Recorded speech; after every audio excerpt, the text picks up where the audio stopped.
onye nke na-anọchite anya mpaghara ọgba nta nkwado Onitsha North and South Constituency n'ụlọ nzukọ omebe iwu nke steeti bụ Honorable Iduu Emeka bụ onye nke gosipụtara nnọọ mmụọ obi aṅụrị ya na ihe ọma Chineke mere ya eji o si wee zọpụta ndụ ya ma mekwaza ka o nwee ntụrụugo na ọlụkọpụta bụ nke mere n'oge gara aga. Honorable Emeka bụ onye nke gosipụtara mmụọ nnabata ya gara Chukwu na Jamisa ịchụmma bụ nke achịkọbara na Basilica of Most Holy Trinity Onitsha. Onye nta akụkọ anyị bụ Emenkini Ọsadebe bụ onye nke gara ya, ọ ga-ewetara gị akụkọ etu o si wee gaa.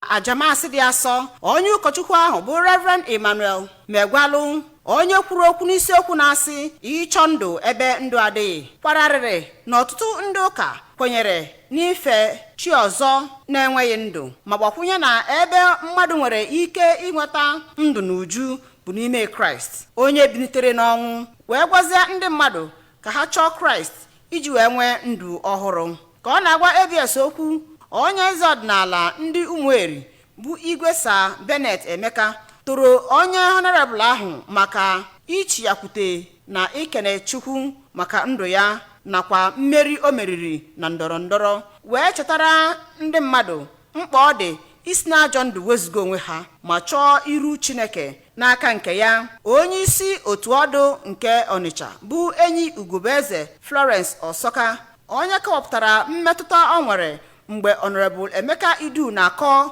ọlụọma Chineke lụrụ na ndụ ya, kwuru na ya bụ ọlụọma a bụ ihe ga-eme ka ọ dọchiata ndị mmadụ azụ, ọbụladị ndị nke jefegururu ụzọ ha. Ndị ọnụ na-elu n'okwu na ihe gbasara ndọrọndọrọ bụ ndị gwara ABS okwu bụ nke gụnyere Senator Victor Ume, onye ọchịchị nchere oge nke dị n'Idemmiri North bụ Honorable Chuks Igbanua, nakwa onye na-anọchite anya Ọgbaru Federal Constituency bụ Honorable Afam Ogene, kọwara Honorable Iduu Emeka dịka onye ihe gbasara ndọrọndọrọ ọchịchị doro anya n'ihi na o tegori ọ nọ n'ọlụ, ma tozie ya dịka onye na-alụsi ọrụ ike, bụkwazi onye fụrụ mkpa ọ dị iji wee chiyata azụ bịa kene Chineke maka afọ ọma ya n'ebe ọ nọ. Ha gwaziri ya bụ onye nnọchite anya ka ọ kaba arụ hụ na o nọchitere anya ndị nke ya, n'ihi na onye nyere enye bụkwa onye a na-atụ anya n'aka ya.